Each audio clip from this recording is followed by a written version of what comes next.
evening. I would like to call the Peoria Public Schools Board of Education meeting for March 19, 2018 to order. Good evening. Would you please call the roll? I would like to call the Peoria Public Schools Board of Education meeting for March 19, 2018 to order. Here. Good evening. Would you please call the roll? I would like to call the Peoria. Here. Here. Here. Thank you. Would you join me in the Pledge of Allegiance? Here. Here. States of America, and to the republic for which it stands.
May know, the school year calendar was recently adopted February 26, 2018, with changes in holidays, breaks, parent-teachers conferences for the 2018-19 and a 2019-2020 calendar. Ooh.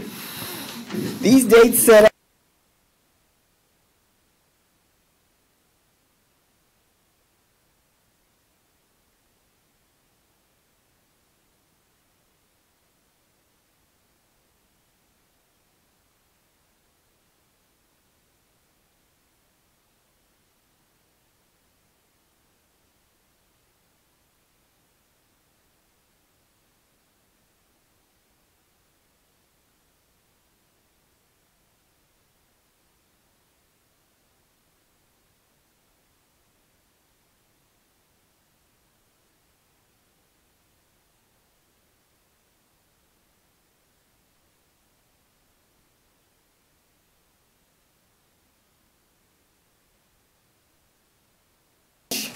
calendar-parents. The survey is open now through Sunday, April the 8th. We encourage parents to complete the survey. Thank you. Mr. Rother? Yes, the PPS Summer School Programs. Information on Peoria Public Schools summer programs and registration links are posted on the district website. You can visit www.peoriapublicschools.org.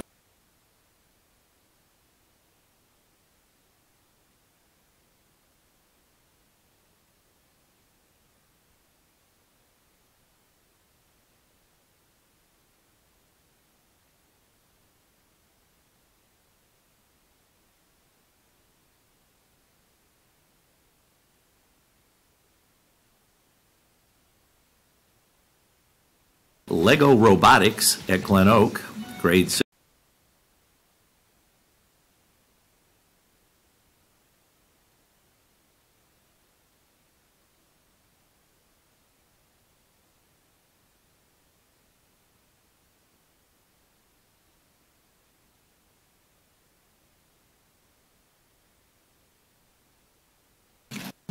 Is your child ready to join the race to kindergarten in August?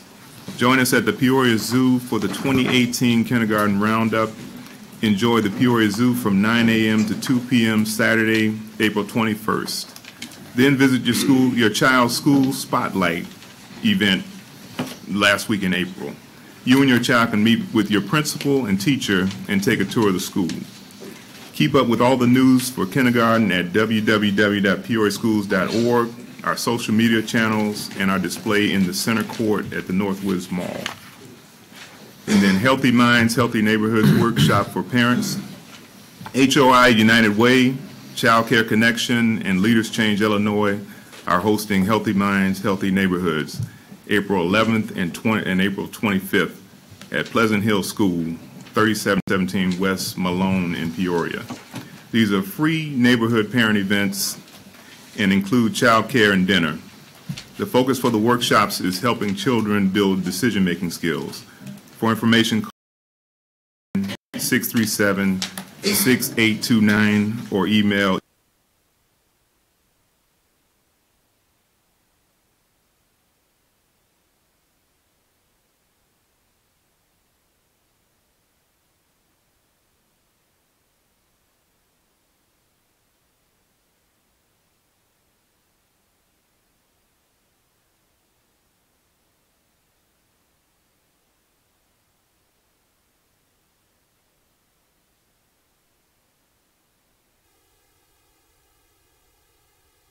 Testing is also underway for all of our 3rd through 8th grade students. And last but not least, Future Chef competition winners. Congratulations to our 2018 Future Chef winners, 7 Peoria Public Schools 5th grade students and their mentors from the WCTC Culinary Arts Program spent Saturday morning, March 10th at Lincoln K-8 preparing for their original health Asian fusion recipes.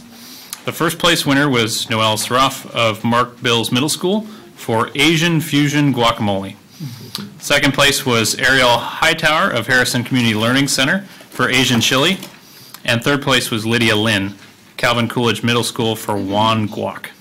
Future Chef is a program of Sodexo and coordinated by General Manager Mark Streamer and Executive Chef Douglas Simmons.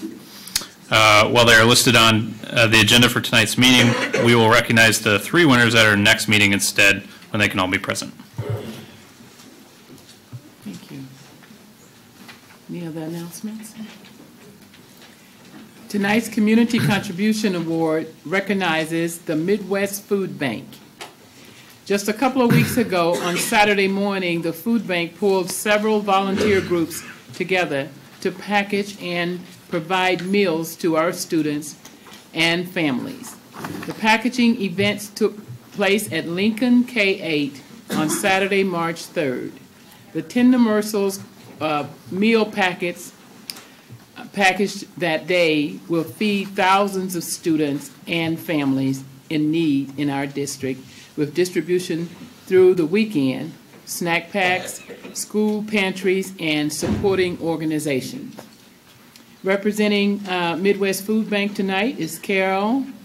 Don't want to mess your name up, Carol. I think it's Jakuski.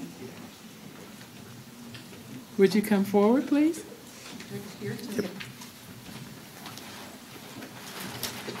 Did I have your name correct? Carol Jankowski, and I'm the Executive Director of Midwest Food Bank, Morton location, and this is Gail Thorson, and Gail is the coordinator of our Tender Mercies Meal Packet Program. So I want to thank you. Behind you it says where remarkable things happen every day, and March 3rd was really a remarkable day, and we were so thankful.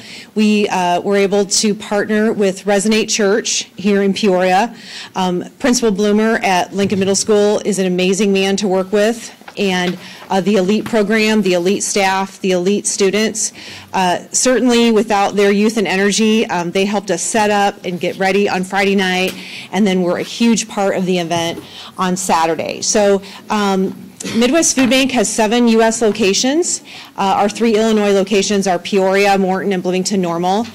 We also have 2 international locations. Last year, Midwest Food Bank collected and distributed $150 million worth of food for free to people in need in the United States. And so we're really thankful to be part of that. Our Morton location, the Tender Mercies is kind of our specialty. It's our program that we do. So we're very thankful to work with people in our region. It's low cost and high nutrition, so it really supports healthy living but also education. So it can be a great, as you mentioned, for snack packs or backpacks, that type of thing. So on March 3rd, we packed 7,000 of the packets. I think some of the board members have those in front of you. So those cost 55 cents. We packed 7,000 of those in a couple hours, and each one of those feeds 4 people. So it really provides for the family, not just for an individual. We have people from all over our region that were in your school that day, and we're able to see Peoria Public Schools and interact with your students. And volunteerism is a huge part of Midwest Food Bank and our mission. So we always say from 2 to 92, if you come into Midwest Food Bank, we'll find something for you to do. So whatever your age or whatever your ability, we want to team up and work with you. And so we want to thank you for being in your school, using your school. We enjoyed immensely working with your students, and we look forward to doing that again. So thank you very much for this recognition. We truly appreciate it, and we want to continue to serve Peoria Public Schools in this way. So thank you very much. We appreciate you, and on behalf of the Board of Education, Dr. Karad has a small token of our appreciation. Thank you, President Ross.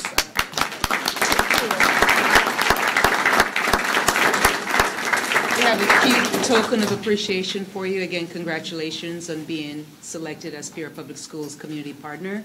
And it says a Midwest Food Bank, and it has the year 2017-2018 school year. And what you're doing, it takes the entire village, and it does. And this is amazing. So thank you so much. It goes a long way for our kids and families. Yeah, thank you. So thank you.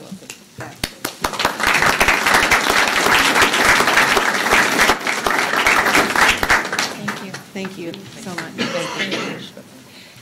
I'm gonna leave this with you. Oh, take that with you. Yes, thank you. And yeah, we're just thankful to be part of, there's just a lot of amazing things happening tonight. I can see all these wonderful people that you're honoring, and on behalf of the Morton Lady Potters, congratulations to you as well. Yeah. All right.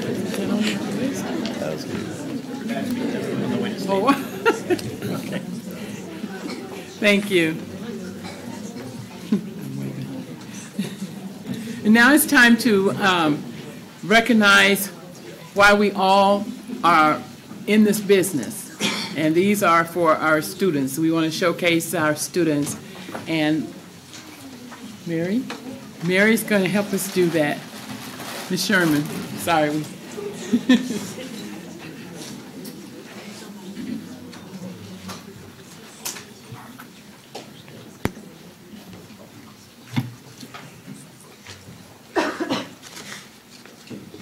Hello.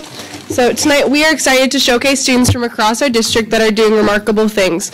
Tonight we will recognize young author winners, our Manual Caterpillar Hiring Innovation Project students who were recently featured in the Peoria Journal-Star, of course our IHSA champion Lady Knights basketball team, and our Woodruff Career and Technical Center Culinary Arts state champions.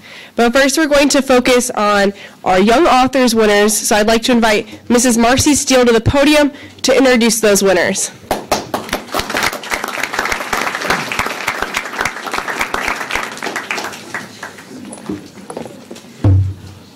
Good evening, board members, and all these wonderful parents and supporters of our kids. I am very excited about tonight's presentation for the Young Authors Annual Competition. So this year, all 20 schools participated.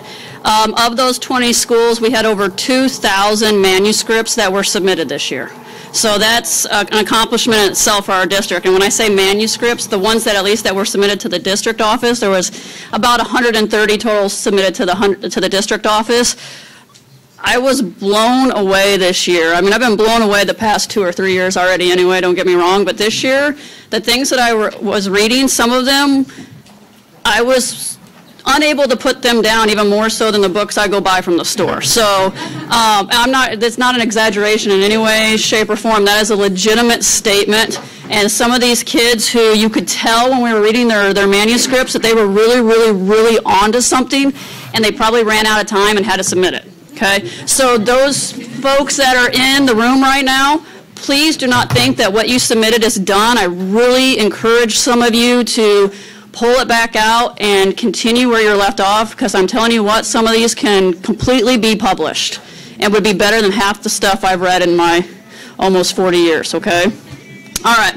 So with that said, I'm going to start with our district's overall winners. When I call your name, will each student please come up here? I have a trophy, and like I've said at many of the presentations, I know kids get trophies all the time nowadays. You earned this trophy. When there's over 2,000 submissions, you earn this trophy. And this is unlike all the other trophies you might get. This is an academic trophy, which you should be extremely proud of, and like all the trophies that are in my parents' basement that I told them just to throw away. Do not throw this one away. Keep it forever and brag to your children and brag to your grandchildren and encourage them to do the same hard work that you just did, okay? All right. So our overall district winners, these 4 students will be representing the district in May. They will go to Bloomington and they will participate with all the other state winners in a day-long conference on a Saturday where they get to meet real authors and participate in activities and everything. And it truly is, I volunteered the last 2 or 3 years, a really impressive experience for our students. So our K2 category, and this one breaks my heart because this little book was amazing, and it was a kindergarten. She was kindergartner, right? And she moved away. So her principal's here to accept the manuscript. I mean, it is adorable. So our K2 category, K2 and a kindergartner 1. Her name was Renaya Anderson. She was from Tree Win, and her manuscript was called The Lost Cat, and it is just adorable. So Renee, would you please come over here and accept this for her?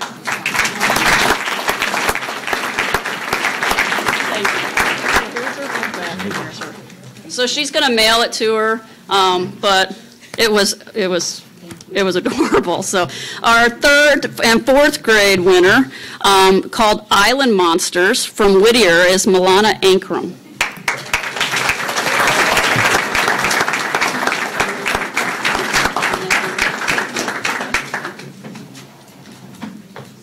Our 5th and 6th grade winner is from Washington.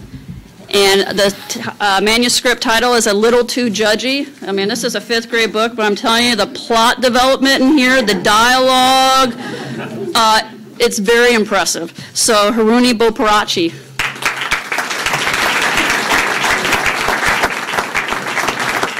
And these manuscripts that I'm giving back to you guys, parents, put them somewhere safe because they'll need them in May for the conference, okay?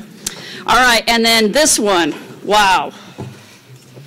Literally this one, I had like 5 other people read it, and we had to Google things because we thought there's no way that a kid could do this.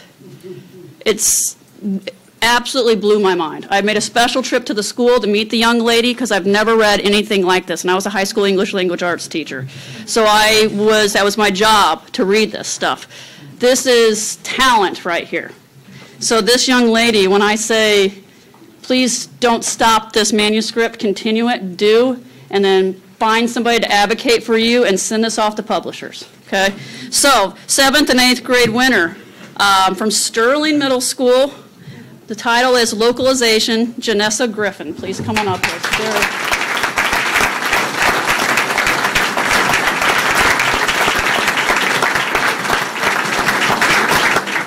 Thank you. Okay, so when I said it was so hard to choose, these next 4 had fantastic manuscripts as well. They're the honorable mention. So our K2 winner with the manuscript, The Contest from Glen Oak, Naraya Jackson.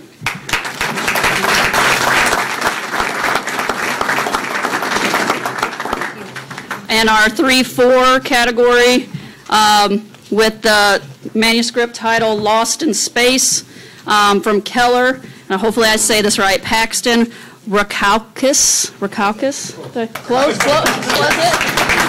How do you say it? Say it. Rakauskis. Okay. All right. Yeah, all right. Now, the 5-6 category. This one just, you're all going to get to experience it yourselves. It was unique. Out of all 2,000, there was not another one written like this. So this one I wanted to make sure you all got to experience it too, because it is the whole package. It has a very cute children's story, but then it has original illustrations as well, and then it even has informational text afterwards to educate the reader. It is literally the whole package, and it is by, I believe, a 5th grader, Amir Blakely from Glen Oak. Would you please come up here? You are a 5th grader, correct?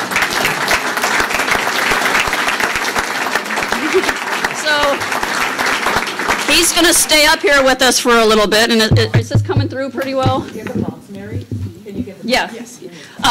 He's going to read it for you, and then hopefully this clicker will work. You can see it up here, his original drawings and his text and everything. Do you want to stand at the podium and flip it? Yeah. Okay, go ahead. Say test here and see if. Go ahead. Say, stand up here. Close. Say testing. You're okay.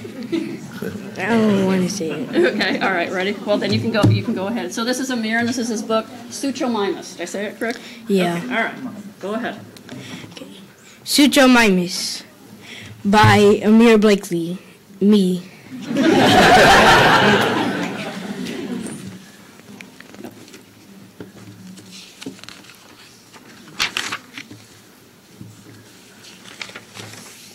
I dedicate this book to Mrs. Mazzarelli, my teacher, my brother Razan, and my mom and dad.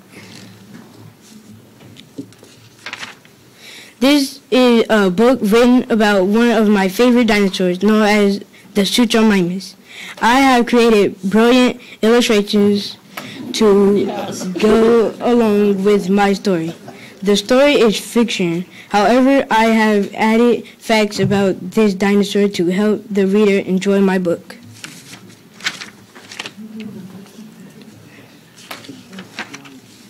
Millions and millions of years ago, one man named Jake lived in a world with dinosaurs. He knew which dinos would eat him and the dinos that would not hurt him. Good, bad. See the difference? Well illustrated. Go ahead. But one day, Jake ran into a pack of raptors. Jake ran to a nearby lake. The raptors got closer to Jake. But then a Suchomimus as big as a bus clawed one of the raptors.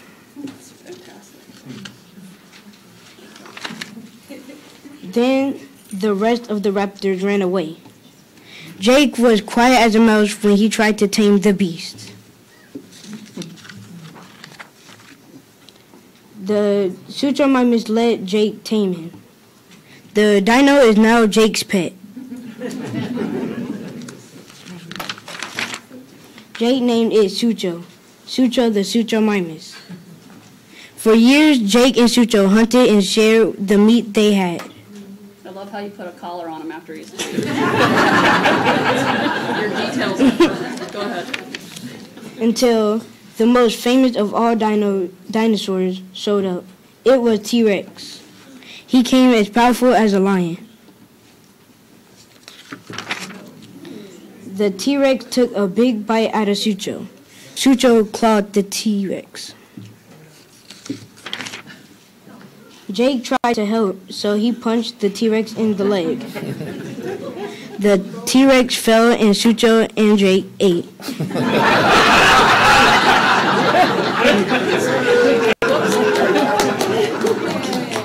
The end.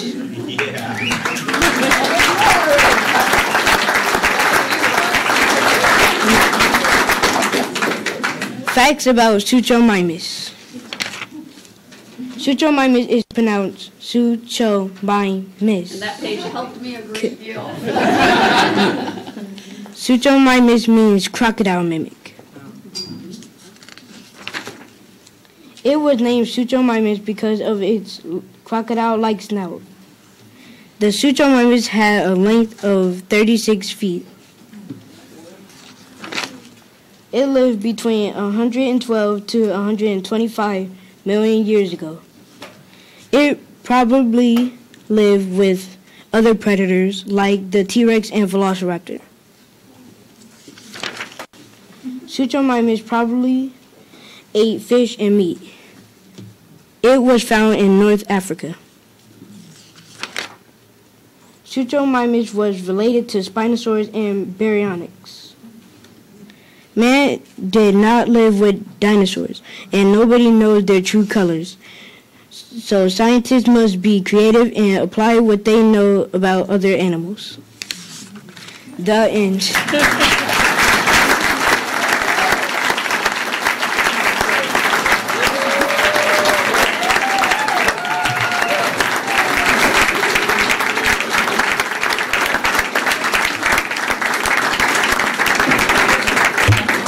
Okay, Amir, I knew everybody would love it just as much as I did and all the people who I share an office with, so that's why I wanted you all to get to see it. But I also wanted this young man to know that he has a gift and he needs to continue to do that, because have you ever read a book like this to people? I read it to my class. Okay, but now you've got an audience that doesn't know you and everything, so I think you have a potential career in definitely children's stories and with illustrations and everything. So that is your manuscript to take back, and I want you to really be proud of this trophy because you've earned it. Okay? Thank you. Take this with you. Goodbye. Okay. What's that? I just want to recognize Miss Green, Tatiana Green, and Amir's dad and his grandmother that came all the way from Chicago. She did.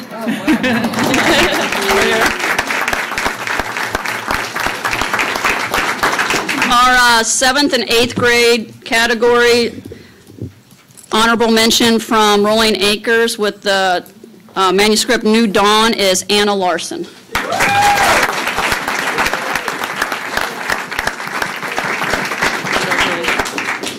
I got to tell you that the 7th and 8th grade category was really hard this year. There were probably about 10 of them that were really well written. So the two of you that were picked out, I mean, you did a fantastic job. There were a lot of kids who, it was a proud moment to be reading these, this year. So then we have one more category that we only do K2 and 3-4 grade levels, because for some reason when you get to be secondary, they stop putting so much effort into the illustrations, with the exception of Amir.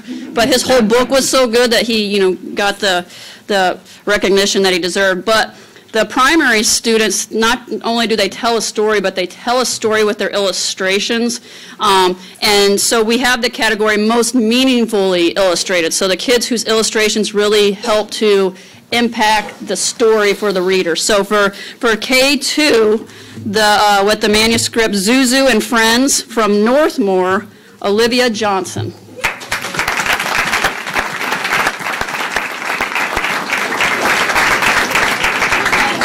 I was really slow trying to take a picture. Don't pretend like you're Thank you.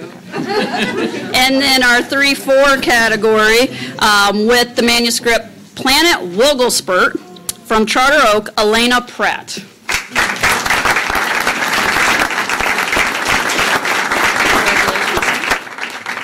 Now, that is all our winners. The folks, the kids and their parents and everything, if you wouldn't mind standing up one more time to recognize the parents, who I know probably had to put in some time with their kids as well. Please stand and be recognized as well.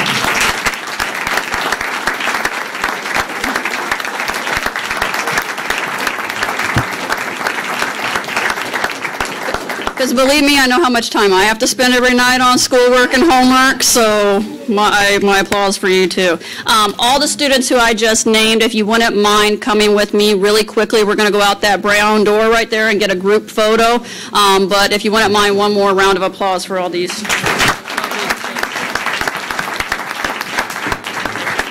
I want to also recognize any teachers or principals that are from the schools where the children are.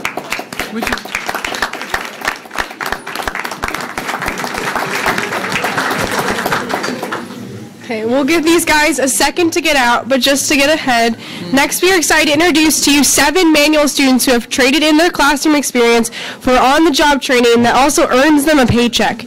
To introduce these students and tell us more about the Caterpillar Hiring Innovation Project, teacher Andrew Rice and principal Betty Wozokowski will come to the podium.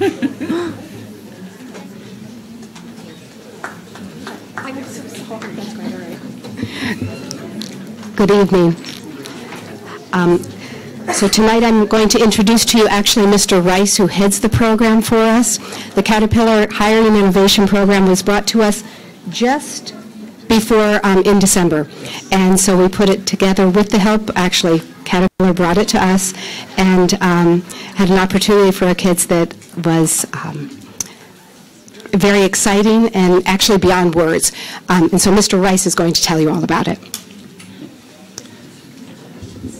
Hello, you guys. I'm Andrew Rice, and I teach the Manufacturing, Engineering, Technology, and Welding pathways at Manual Academy. And I want to introduce what the CHIP program is. And as Ms. Z mentioned, it stands for the Caterpillar Hiring Innovation Project. And you know, our to kind of start it out, our relationship with Caterpillar and Manual's manufacturing program is it's almost 10 years strong. And we met right before the second semester was to start, and we had a team of administrators, Ms. Z, Dr. Karat, myself, and some community members, along with engineering managers, facility managers, and HR people from Caterpillar. And we wanted to develop a program that fit really well with our new competency-based pathway. And what it's designed to is it's a year 3, and we have seniors that are in it. And year 1 is kind of an introduction. Year 2 is kind of an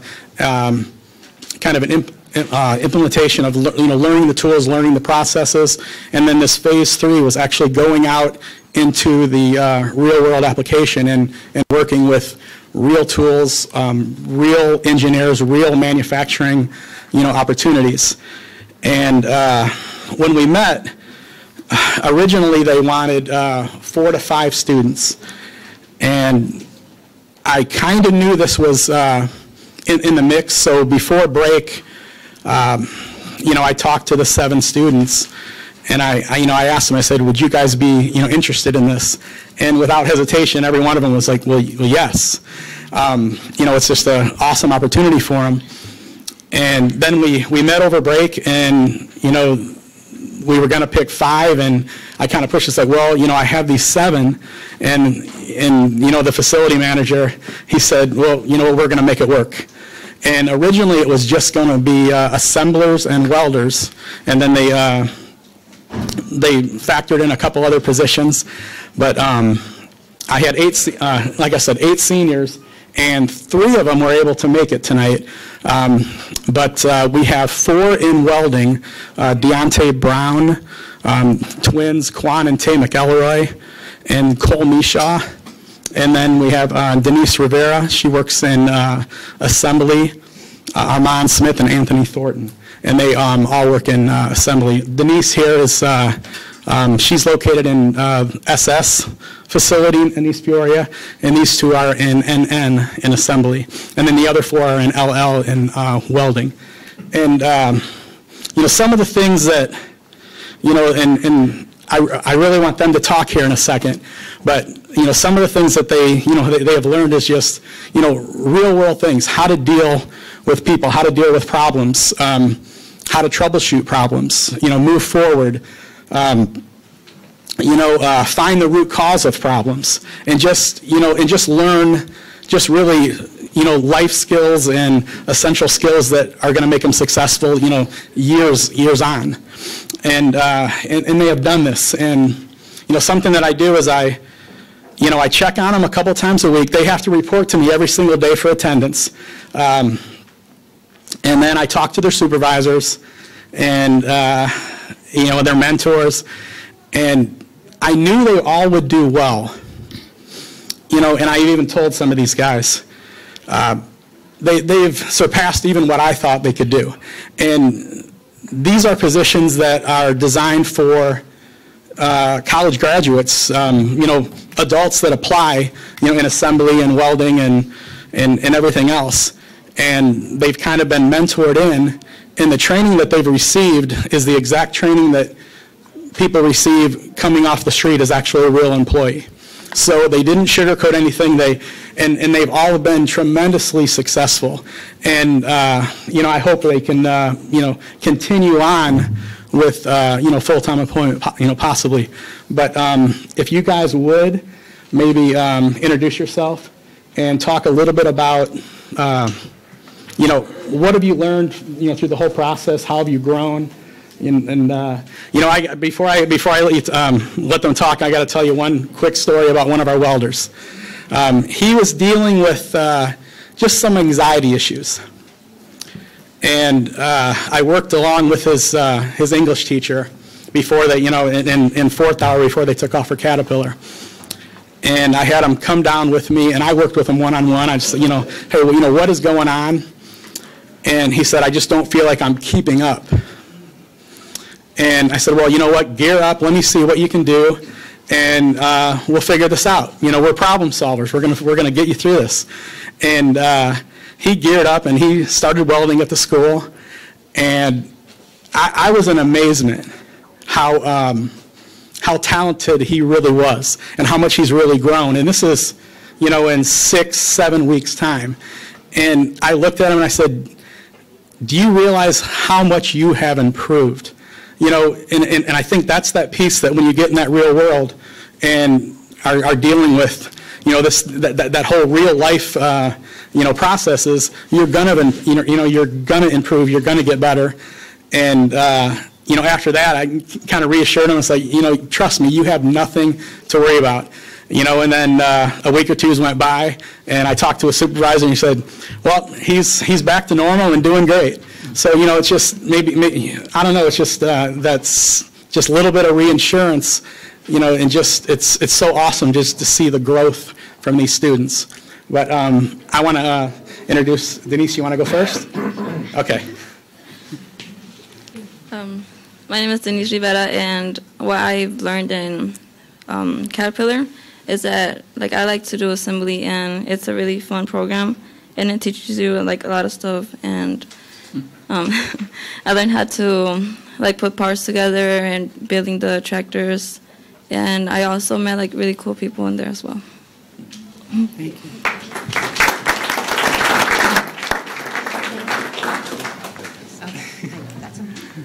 My name is Armand Smith, and you have to bear with me, I'm a little bit nervous. My name is Armand Smith, and I'm a senior at Manual High School, and I'm an assembler in NN. And what I learned from this program, it teaches me,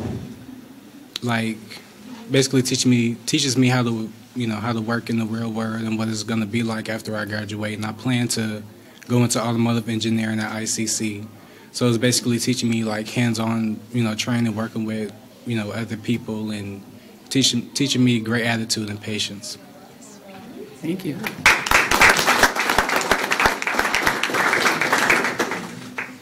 My name is Anthony. I'm in singing, and what this game teaches me, it teaches me how to be a man in the real world, pretty much, and it helps me to show what I can do in the future.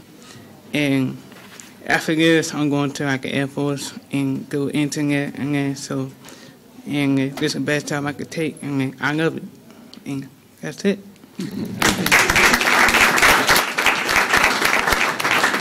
Thank you. And thank you very much. The students have grown, the maturity that they now kind of display in the classroom and the pride that they take is not something that you can actually teach in the classroom. It only comes from working, persevering, and going through some struggles sometimes. So thank you for letting us have that opportunity. Thank you, Mr. Rice, for doing this, and thank you, students, for making Manual very proud, and the district.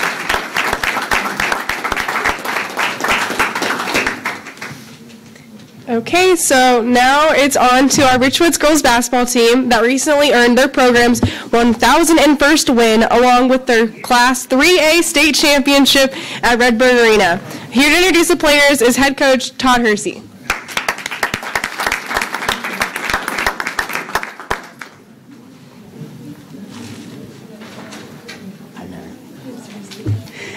First of all, thanks for having us tonight. Come on over here, guys. As you well know, 2 weeks after state championship, we have 15 girls on the team, and we have many that are in other sports right now. Hopefully our soccer team is winning, where we have won tonight. Some of them went back to work because they hadn't worked since, October last year. So there are quite a few of them missing. But who we have with us tonight, I'll go through that first. In the back row, not to be forgotten over here on the left, your right, yes, is the guy who gave us the inspiration when we were down 4 going into the 4th quarter, and we needed the crowd involved, and nobody better to get the crowd involved than our principal, Mr. Elliott. He brings a lot of emotion, and we had a great time, and we can't thank him enough for everything he did. My assistant coaches, a couple of them here. One is at soccer right now. The other one is hopefully at class. It's my son who's taking a night class, and he better be there. But we have Coach Metzger with us and Coach Gallo with us. And the young lady standing here, the first one is our senior captain. She led us to this. She led us for 4 years. I can't remember now, 104 wins and 20-some losses, maybe something like that. But she did lead us for 4 years from her freshman year on and finished with state championship, and it's Courtney Crane. Next, we have our sophomore, Nia Williams. Junior, Tori Nimmers. Turn around. Junior, Kaleli Markovich. And sophomore, Jada McLeod. And like I say, all the others are either at work or, at the other sporting event. But Dr. Karat, thank you. Thank you. Thank you. Thanks for the medal, guys. I said bring some hardware back, and mine is in my office. Well, I can tell you what, the last couple minutes of the game, I saw Dr. Karat jumping up and down, and she was every bit a part of it as everybody else. And nothing is more exciting than to see your superintendent that involved with it during the process and everything else. And, a lot of times you watch those awards and you watch superintendents walk across, and you're not real sure how much they really play a factor in that. But we thank Dr. Karat. Thank you very much. Thank you. Our community was outstanding, and I tell you what, I got a lot of emails, a lot of text messages. It was amazing that before I even got to look at my phone, there were already 40-some text messages. Before we even got back to school, all the emails that came through from everybody in the community and the district. But what I'm most proud of is what they said. And most of the emails and text messages said what a class act these guys were on the court. They faced a lot of adversity throughout those 2 games. They kept their composure. They played with heart. They played with energy, and they really represented Peoria and Peoria Public Schools very well. So we appreciate that. Thank you. You want to say anything? Courtney, you want to say something? All right, say thank you. Thank you, guys. We appreciate the opportunity to be here. Thank you, Coach. Are any of the parents with us tonight? Students? Yeah. Parents, all right.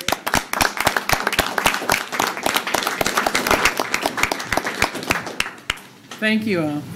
Okay, finally tonight we have another state champion in the room, the Woodruff Career, not as tall as them, the Woodruff Career and Technical Culinary Arts Management Team recently took home first place in the statewide National Restaurant Association Pro Start competition, earning them a trip to the Nationals in Rhode Island.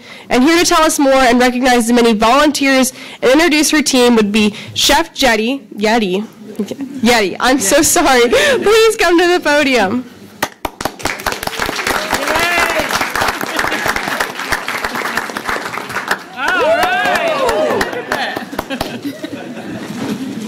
I have not seen it before. It's huge. Hi. So there's my crew right over there. We have a fantastic team this year. Everybody worked so hard.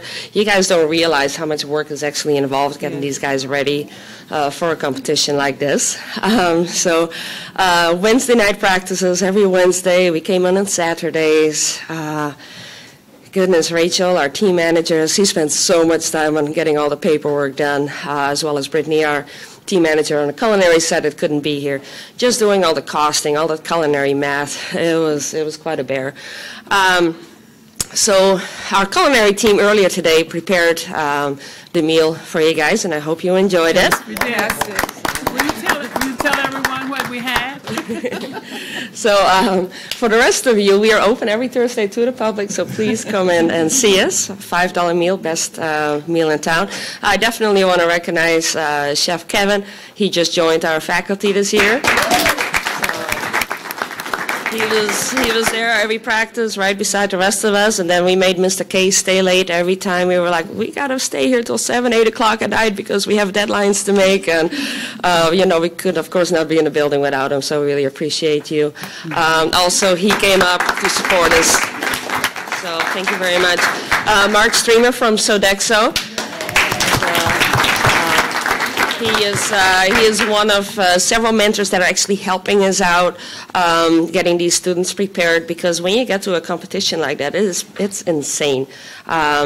You're used to maybe having 1 or maybe 2 teachers in front of you, but there you have 20 sets of, 20 different judges that are coming around, that are watching you, that are asking questions. It's a culinary quiz bowl plus a culinary competition rolled into one. So I'm going to actually have the 4 presenters from our management team come up, because we all know what we do in a culinary competition. We've all seen Food Network, we've all seen Chopped, and we all get to taste the food, but I really want you guys to kind of get an idea of a very short sample of what the presentation is, and then keep in mind, instead of just this 1 2-line presentation, they had to give 5 7-minute presentations followed by a Q&A session. And then after that, they went into critical thinking, which is pretty much the quiz bowl. And for example, some of the questions that would be asked during that period was like, what if your walk-in freezer goes down, you walk into your job site in the morning, and all the food in the cooler feels a little warm. What would you do? And then, of course, they have to, whatever they learned in the program, they have to apply that. Another example was one of the customers finds glass in their food. How do you handle this? You have a bad review on Yelp. What do you do about it? So come on up. And then Rachel is the one that gives the cues to everybody, because she's the team manager. So, all right.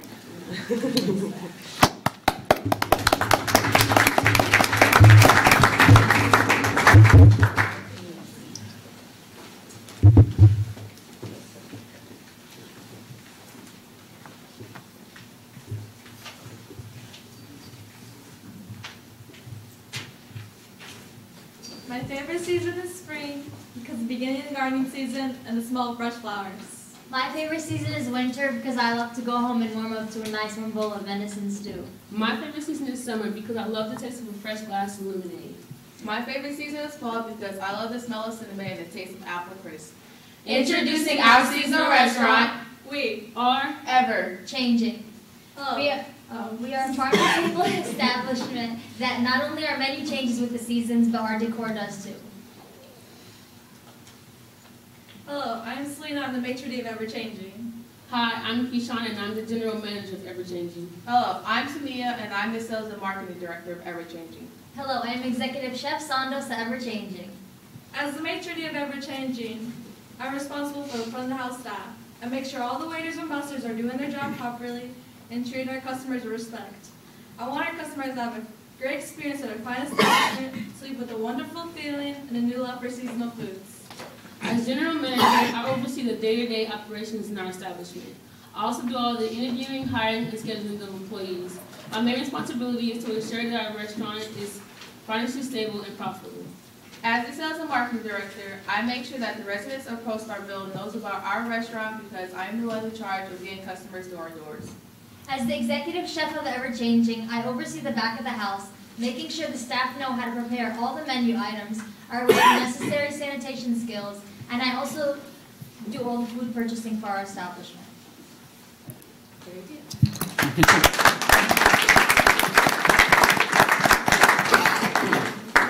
So as you guys can see, they all researched their jobs very well. Again, this was just a short snippet. We did not want to bore you too much, keep you too long. So I would really like the rest of the team and some of the culinary staff to come up here as well when we're getting our recognition, because even though these guys are going to represent us at nationals, really everybody worked really hard. We could not have done it without the culinary. We could not have done it without our staff at school, Chef K, Mr. K, Mark Streamer. And really, I mean, this is so amazing for these guys to be able to go on an airplane, go to Rhode Island, and we are representing Illinois, the Illinois Restaurant Association. They chose these kids to represent Illinois, so please be really proud of them.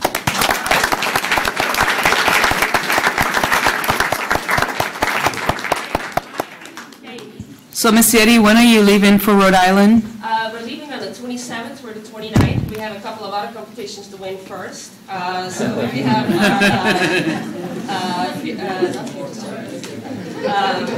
we have food fight that we're gonna represent. We'll be there. Schools at. So we're actually up against all the restaurants here in town. And we also do Skills USA, and that is just a week prior to going to nationals. So together these guys have won this year so far. That's what, $29,500 each in scholarship dollars. That's great. So that's really big. If you could just squeeze one more in there, then they have, you know, up to the bachelor degree paid for. So right now they're looking at having their associates covered at an out-of-state school. So. That's fantastic. And you mentioned feeding the board today. Can you share with the audience? Make them jealous? Yes. She didn't hear me when I asked her that. So they started off with Larry's dish. Larry prepared the duck. It was a seared duck breast over a warm nap cabbage salad with a sweet potato pancake, and that sweet potato pancake was so good. It was delicious. And Faith actually is the one that created the recipe for that. And then they followed by Maya's salmon. So she had to, you don't have a piece of cut fish over there. You have a whole fish that you have to fillet. So doing that in front of all these judges was pretty nerve-wracking for her because it's her first year out. And so she did the salmon, and that was actually one of Chef K's old recipe. So just seared and then put on top of some vegetables with some seafood stock, so white wine, and just kind of let it go, let it just raise in its own liquids. And then she took the salmon out, strained the vegetables, and then created a tarragon beurre blanc sauce out of the leftover liquids. And Khalid, who could not make it this evening, she actually made a fondant potato on the side, so that gave a really nice plate presentation. And then for the dessert, because we only have 2 hot plates over there. We have no ovens, no refrigerators, nothing. Oh, wow. So we just work, you know, with 2 hot plates, 1 hour to cook. So it's always tricky coming up with a dessert.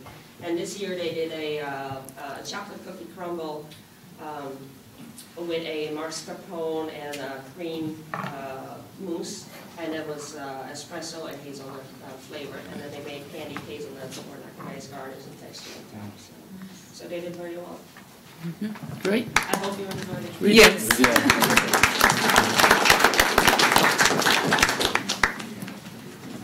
Yeah, we're so proud of you. I know last year you were really close. I remembered you said you were going to try as a team to get to #1, and you guys, you did it. So we're really proud of you. Just like the basketball team, when you set your mind, you set a goal and you set your mind to it and you work really hard, amazing things can happen. So as you continue along your educational journey, keep setting goals and keep working hard, and good things will happen. And have fun in Rhode Island at the national competition, and whatever happens, we're very proud of you, and have fun, and we'll see what happens, right?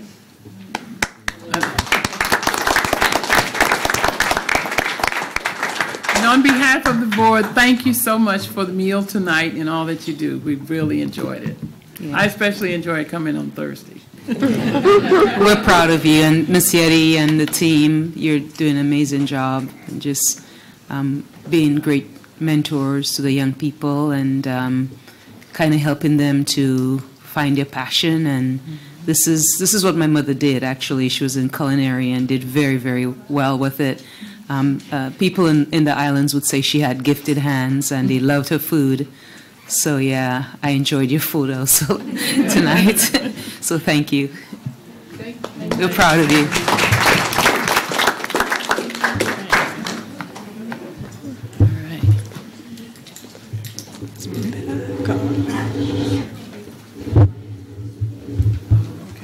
Apparently, I'm not as strong as those guys. Congratulations to Chef Yeti and all the students from Woodruff, and also congratulations to all of our remarkable students who have done a great job representing us within the district and without. Thank you. Ms. Sherman, did everyone receive a medal? Yes. A second, okay, perfect. Okay, wonderful. Thank you. Awards and recognition. Professional Outstanding Teacher Award. Melissa Parsons, Hines Primary. Dr. Wilson, are you presenting that one? Who's presenting? Oh, I thought she Oh, was is that, presenting. is she here? Oh, Mr. Durr? Who's No? here? Okay. So let's postpone it for the next meeting. Okay. She had a death in the family, I know, and, okay. Okay. Most important attendance. Most improved attendance, sorry. Wrong glasses. That's me. I was looking at Ms. Sherman, but she does such a nice job. I'll take that one, Mary. Thank you, and thanks for filling in also. So attendance, the flu season and other seasonal illnesses have continued to impact last month's attendance, February attendance. While 7 schools increased their attendance last month, the whole district actually saw a decrease by 1.4% decrease. That flu is really killing us. The third place school for most improved is Richwoods. I know Mr. Elliott was here. Mr. Elliott? Yeah. Come on down, young man. Congratulations. An increase by 1.3. So you're at 92.86 for the month of February. That's good, despite, I know December you guys took a big hit. You had quite a bit out on staff also. So this is great recovery. We're proud of you, and you want to tell us a little bit about anything new? Well, there's always things new, but we keep pushing. Our parents have been phenomenal as well. I would like to point out why we're up here for my colleagues. I know that Peoria High has been up here quite a bit, and Manual as well. So the high school, I believe, I'm biased, but is the most challenging, with students having the freedom in their own cars and that challenge. So to have high schools up here every month is a true honor and a credit to the great principals, my fellow colleagues. So that's what I'd like to say. Yeah, thank you, sir. Awesome. And congratulations also. And I'll tell you, going back to the basketball, the girls' championship, that's true what the coach said about Mr. Elliott. They were down, and he felt it. He came down. He had everybody just going. It's an amazing energizer bunny. And at the end, he said, Dr. Carr, I think I pulled a muscle. So, Mr. Wilson, Ms. Ross, President Ross, what are we doing about the chef, the chef award? Are we recognizing, Mr. Streamer, are we recognizing our kids? He went out there. The next board meeting, because we do have some families, right? Are they aware of it? You guys are aware? They just found out now. Oh. Okay. So, thank you. Thank you. It's amazing. The food was fantastic. Names, right? Yep. And so we'll call you and have them back on next month's agenda. Is that okay? Okay, perfect. So back to attendance. Calvin Coolidge. Do we have anyone from Calvin Coolidge here? So they actually, Mr. Elliott, they came in second place. So actually their attendance for the month of February is 91.3. And our first place for most improved attendance for the month of February is Peoria High. Is Dr. Coleman here? That's like 3-4 months in a row, Dr. Coleman, from 80.42% to 82.98%. So definitely moving in the right direction. How are you guys continuing We're still trying to get into that 90th percentile. Again, as Mr. Elliott pointed out, it's challenging at the high school, but we're still working, still trying to get them there with those hot chips and doing other incentives, the T-shirts, all of those things. So we're still trying, but it's hard. It's a challenge. So I think he made a great statement with the high schools. For high schools to be recognized, for us to be getting kids there, it's a lot of work, and we're going to keep trying. Thank you. So you have your bragging rights, the highest percentage for the month of February. And it's people who wear banana shirts to school. I love it. That's what makes it. And socks. Madam President. Thank you.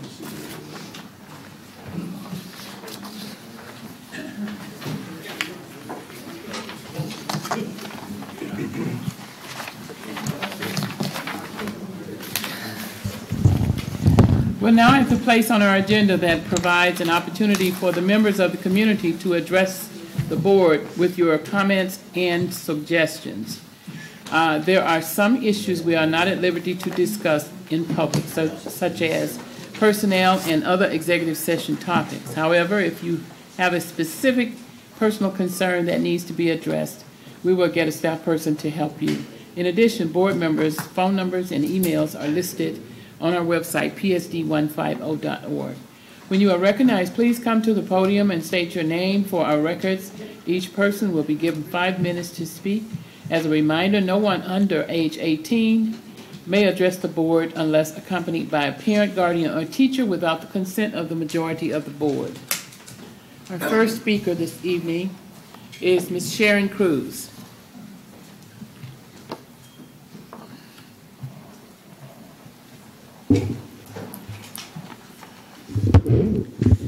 When I started teaching in 1963, there were more schools, more teachers, more students, and fewer central administrators. Now the opposite is true, and public schools are threatened with less funding and possibly even extinction. Please consider the possibility of once again operating without so many administrators. The long list of central administrators includes 4 with titles using the words instruction, instructional, or curriculum, thus implying that their jobs relate to tasks that teachers actually carry out. Their salaries fall between $128,000 and $135,000, with benefits between $10,000 and $25,000, and they have staffs to help them. Their tasks seem to relate to deciding what teachers should teach and how they should teach. Please consider some questions about these tasks. Traditionally, teachers served on textbook committees to select new tasks. Lathan usurped that task when she spent millions of dollars on texts very quickly with no teacher input. A year or so after, I asked to see the curriculum guides for these texts. There were none. At one time, the main tasks of the curriculum director were supervising teacher committees to choose texts and then to prepare curriculum guides. Once what was to be taught was decided, it was up to building administrators to check to see if teachers were doing so, and that seems appropriate. I believe that the how teachers teach is the creative part that really can't be duplicated. It is unique with each teacher. I hope board members see the necessity of asking some questions and arriving at some conclusions. A recent message from Dr. Karat stated that the academic instructional officers serve to improve student achievement and to promote effective teaching and learning. Why not prepare a questionnaire to ask teachers how they think these administrators have specifically contributed to student achievement? Ask how much time teachers have spent with administrators. Please ask the administrators how they believe they have contributed to student achievement. Does anybody believe that meetings of teachers led by administrators are going to affect student achievement? What qualifies these specific people to teach teachers? Also, teachers already have help today that I didn't have. The internet provides lesson plans and assignments for every piece of literature or skill taught in English classes. YouTube provides step-by-step science experiments, etc. Remember that every certified teacher gained knowledge in college, especially for their major course of study, English, math, science, etc., and took education courses where they gained information about how to present this knowledge to students. Elementary teachers take methods classes for most of their educational experience. You are already paying teachers for the knowledge they gained from their own education. They come here to gain the third component, experience. It has possibly been quite some time since these administrators were in the classroom. Why should their remembrances be more valuable than the experiences of teachers currently interacting with students? Administrators are currently working on plans for the core curriculum. Why not have them work half a day planning and then the other half of the day teaching actual classes of students as a lab school to test the effectiveness of their own ideas and to allow teachers to use their prep periods to observe? Show teachers how instead of telling them how. Consider that there are likely many teachers in classrooms with as much or more experience and teaching success as these central administrators had in their careers. Isn't it time to reward teachers financially for choosing to continue teaching instead of seeking administrative credentials and accepting jobs with no direct impact and/or contact with students? Thank you. Thank you. Mr. Terry Knapp.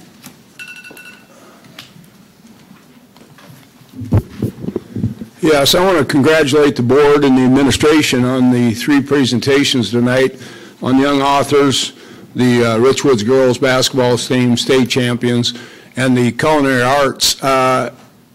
Many of you probably don't realize what it is to be a state champion. I don't realize what it is to be a state champion in public schools, but I had 3 experiences where we were state champions in AAU basketball. That means you are the best in the state, and that is quite an honor for this district.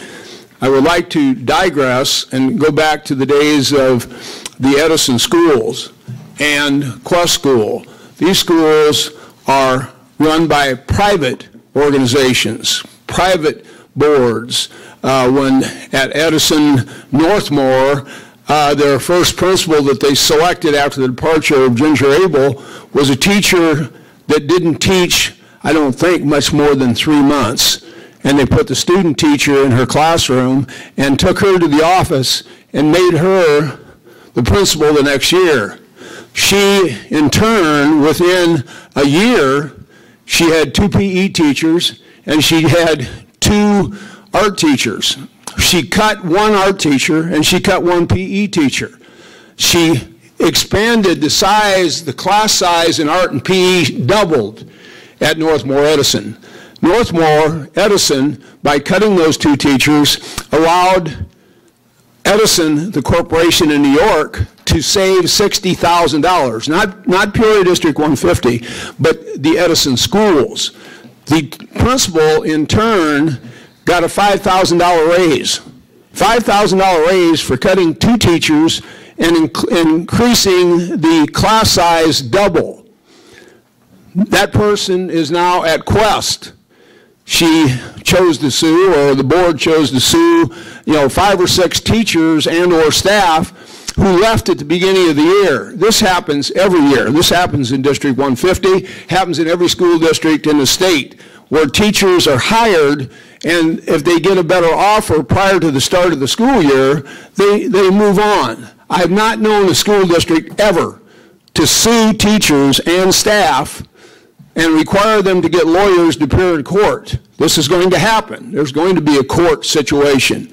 Recently, they chose to fire the basketball coach who's brought more notoriety to Quest than any other person. The Journal-Star has written voluminously about the Quest basketball teams and their success and the success of the coach, who happens to be a disciplinarian as assistant principal and also is a college counselor basically for students going to college. Sent him a email saying, don't bother to show up to work, you're done for the year. I mean, didn't he have a contract from the first day of school until the end of May. I think he does have a contract, and I think you're going to find out, not you, because, Quest is not part of your school district. I still don't understand that concept, how they cannot be part of your school district and how you cannot take ownership in that. This is bogus that this man has been released and was done with an email. All of his evaluations are either good or excellent. He was never evaluated for his coaching abilities, even though he's proven, I think, that he's a pretty good coach. I mean, we all glut around here. I think even when Edison came here, I know every year that they come up here, they brag about their basketball team. Fired the guy. By the way, he's the most expensive teacher over there. They pay him the most money. So why not get rid of him now and let the kids do without the discipline, let the kids do without the counseling, but save the board at Quest maybe $15,000 by the end of the year? Maybe they can give her another raise. They can give her another raise for cutting money spent because she thinks she's a CFO. She doesn't think she's a principal. I sat with her. One of the board members sat with her at the breakfast for District 150. When Dr. Crott introduced and asked the principals to stand, she was at our table. She didn't stand. She doesn't think she's a District 150 principal. She thinks she's a CFO. She thinks she's there to save money. This has been a plague on this district, as was Edison. Edison didn't improve test scores. Quest hasn't improved test scores. You heard what she said when Dr. Bob asked her about test scores. She says, well, we don't figure it the same way the state figures it. Are you serious? Thank you. Thank you. Have a great day. You too. Mr. Savino Sierra.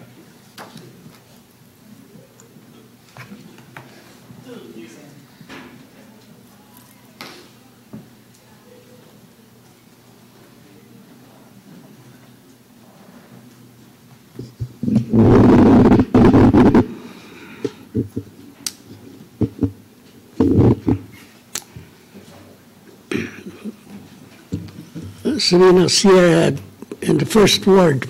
I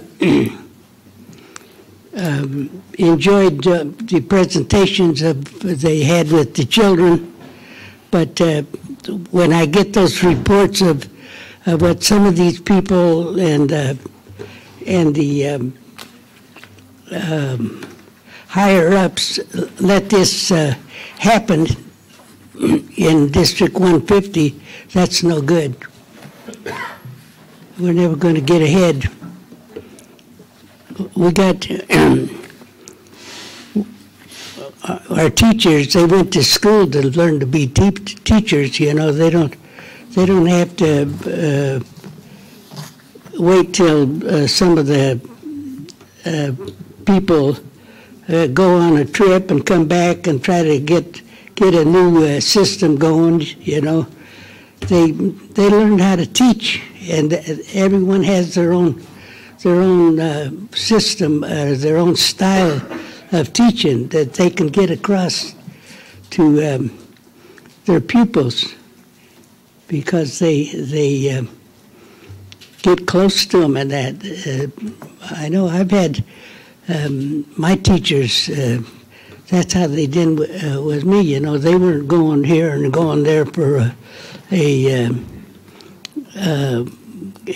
get smarter. They're not any smarter than the people that are in the classroom because they're the ones that get in the experience with the children. And if they make a mistake, they just correct it and keep going. And we have some good teachers in this district, but when we mess them up, we go backwards. And I think some of these people that are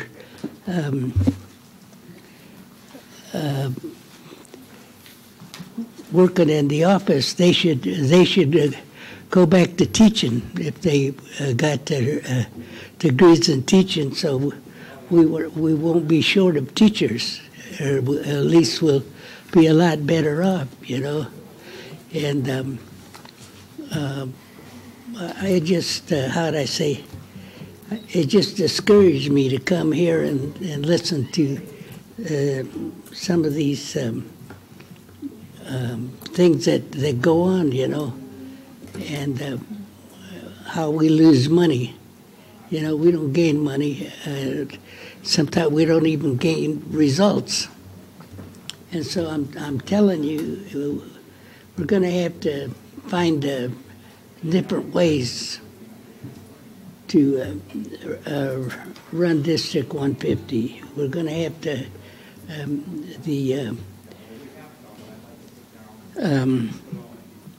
school board members too, they're going to have to do a little more studying, you know, not just take what they hear, you know, well, we'll do this, we'll do that, you know.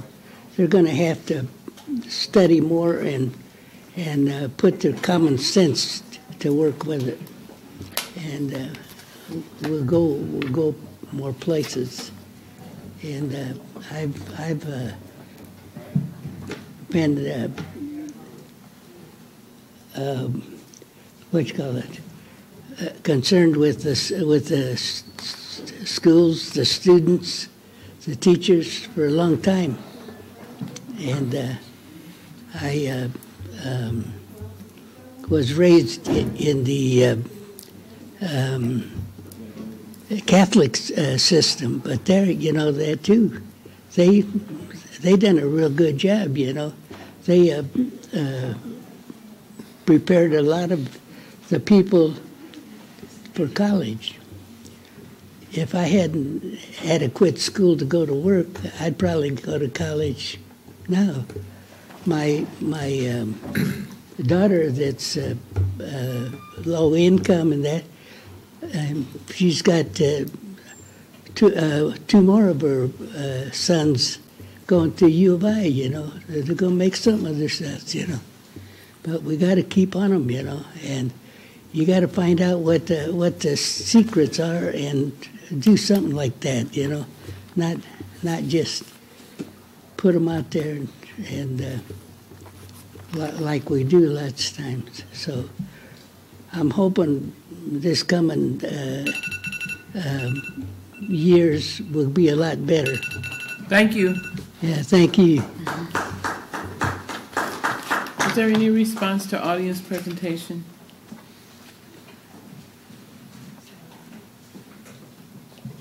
Okay.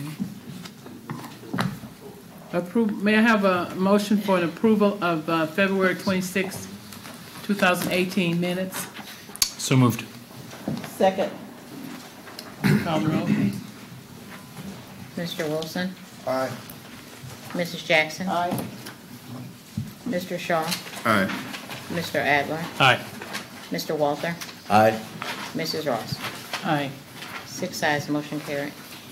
Thank you. On the information items, proposed expenditures over $2,500. Are there any questions or comments from Mr. Willis? Expenditures over $2,500. Seeing none. Report of request under the Freedom of Information Act. Dr. Karat. Thank you, President Ross. Since our last board meeting on February 26, we received 4 new requests. There was also one pending that I noted on February 26. That request was filled, and so to date we have received 12 requests for the calendar year. Thank you. Thank you. Consent agenda.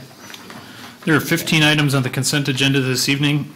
Item number 1 is gifts to the school district. This meeting, $2,210. Year-to-date, $62,036.52. Item number 2 is the payment of bills. Item number 3 is the payment for travel. Item 4 is the Human Resources Report. Item 5 is the approval of the resignation and release of a tenured teacher, Phil Earhart. Item number 6 is a separation agreement and general release with a probationary teacher, Angela Hale. Item number 7 is a field trip approval, Woodruff Career and Technical Center Culinary Program for Providence, Rhode Island. Item number 8 is a field trip approval for Woodruff Career and Technical Center to Chicago, Illinois. Item number 9 is field trip approval for the Roosevelt 8th grade class trip. Item number 10 is the field trip approval for Peoria High School varsity and JV cheerleaders to Wisconsin Dells, Wisconsin. Item 11 is approval of IHSA membership. Item number 12 is the approval of the manual HVAC abatement. Item 13 is the approval of Richwood's HVAC abatement. Item 14 is the approval of the project labor agreement. And item 15 is the approval of the selected vendors for E-rate 2018-2019 contracts. Are there any items on, that have been read that any board member would like pulled for a separate vote? May I have a motion and a second? I move that we adopt the consent agenda in its entirety. Second. Now, is there any discussion on any of the items or questions? Seeing none, would you call the roll? Mr. Wilson? Aye. Mrs. Jackson? Aye. Mr. Shaw? Aye. Mr. Adler? Aye. Mr. Walter? Aye. Mrs. Ross? Aye. 6 ayes, motion carried. Deliberation agenda. Dismissal of a non-tenured, oh, did we do that? No, that's the next one. Dismissal of a non-tenured teacher. Teachers. Non-tenured teachers. Okay. Have a motion? I move that the Board of Education of City of Peoria School District 150 authorize the dismissal and unemployment of the non-tenured teachers named on the Human Resources Report, as well as on a companion resolution effective at the end of 2017-2018 school term pursuant to Section 24-11 of the School Code for reasons other than reduction in force. Second. Is there discussion? Questions? Mr. Wilson? Aye. Mrs. Jackson? Aye. Mr. Shaw? Aye. Mr. Adler? Aye. Mr. Walter?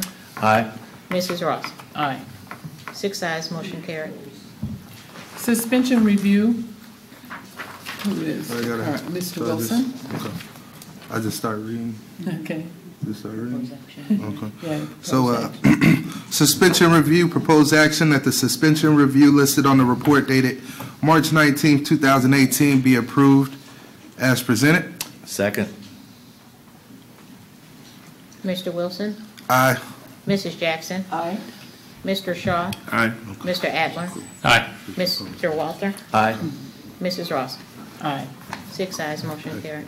One is amended, which one is? Proposed action that the board, that the expulsion listed on the report dated March 19, 2018 be approved as presented. Second. Mr. Wilson? Aye. Point of order. Just want to confirm, is that the one that we had? I think it's one. Is Marlon here? As amended. It's as amended, I believe. Be approved as, be approved as presented. Expulsion. The expulsion listed. Be approved as presented. Mr. Wilson, I would offer a friendly amendment. 19. I think it's 19. You think it's 19? Let's do both. All right. I would offer that item 18 be friendly amended to approved as amended. Okay. So this. Is there a we can vote second? for? Second. Thank you. Mr. Wilson? Aye. Mrs. Jackson? Aye. Mr. Shaw? Aye. Mr. Adler? Aye. Mr. Walter? Aye. Mrs. Ross? Aye. 6 ayes, motion carried. Next one. This one. Proposed action that expulsion with the expulsion held in abeyance listed on the report dated March 19, 2018 be approved as amended. Second. Would you call roll, please? Mr. Wilson? Aye. Mrs. Jackson? Aye. Mr. Shaw? Aye. Mr. Adler? Aye. Mr. Walter?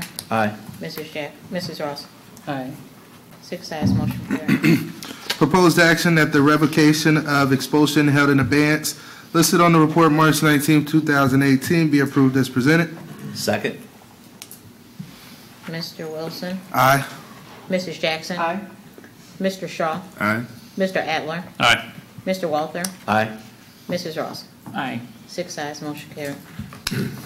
Proposed action that the revocation of board probation listed on the report dated March 19th, 2018 be approved as presented. Second.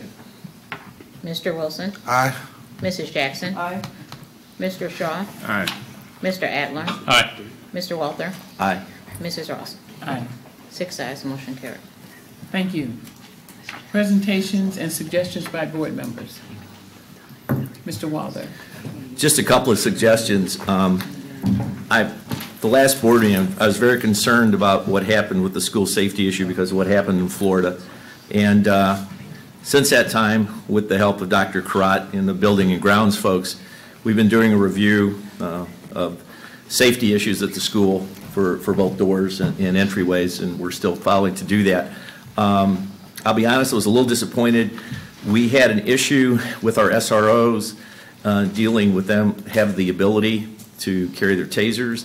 We need an amendment done, and I know that's going to policy committee. I would just urge that we do that as fast as possible because I think we're leaving our SROs in a very vulnerable position without that. We are still pursuing legislation that would allow our SROs to be armed again as they were for 15 years. And so I just appreciate the superintendent and the board's support on that issue. That's all I've got. Thank you. Other suggestions by board members? Any others? Reports from board committees. We've got a building committee meeting that's was moved to the 29th at 3:30. Mrs. Jackson and I are working on that. You want to any comments? Is it at 3:30 or 5? 3:30. 3:30. Thought I saw 5 o'clock. Okay. And is that going to be at the building committee? Yes. That's held Yes. here. Okay. All right. Mr. Shaw. Yes, the policy committee has also been moved back 1 week. We will meet on the 28th, Wednesday the 28th at 9:30. Okay, thank you. Any other committee reports or board reports? Board committee reports? Mrs. Jackson has something. Ms. Jackson, you have something. At that policy meeting, you'll be taking up the taser issue? I will. When will that be completed to come back to the board? We will, well, we're going to look at it at the, we'll see it for the first time at our next meeting. So we're going to add it to the agenda and take a look at it for the first time next Wednesday. Mm-hmm. So at the earliest, if we got through it, the earliest it could come to the board will be the next board meeting. And then there's a waiving issue. We could probably waive first reading or something of that nature. That's true. If necessary. It could be adopted. Yeah, okay.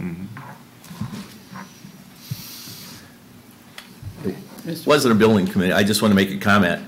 I just appreciate how the administration worked with the schools when we had the protest day. I think it was handled well that we still allowed the students to have a way to display their concern and solidarity with the Florida students and still not be disruptive. It was a fine line to walk, but I think the administration did a really good job with that because we had a safety issue. Letting hundreds of students out on the front lawns of high schools or middle schools was not a very safe issue for us. But I think each building principal worked with their students to do something. I was able to go to Richwoods and watch how they did it, and it was amazing. There were hundreds and hundreds of kids who came in the hall, who kneeled, and were absolutely dead quiet for 17 minutes. I don't know when I've ever heard that many high school kids dead quiet for 17 minutes. They were very respectful. And I just want to compliment the administration and the school principals for working with their students to make that work. And the kids made it work too. And so I don't think this movement's going away. And so I was just very appreciative of how we handled it here. So kudos to the superintendent and the principals. They did a great job. Mr. Welch did a really nice job with them, and it was all generated at the high school level. Great. The whole idea was for them to not be suppressed, but to be intentional and strategic about their efforts. Right. And we're really pleased. Yep. And hopefully they'll continue to take this thing to the next level, because something needs to happen. Yep. So thank you, Mr. Welch, for working with the high school principals and the plan. And they're all different. They all selected different ways of expressing themselves.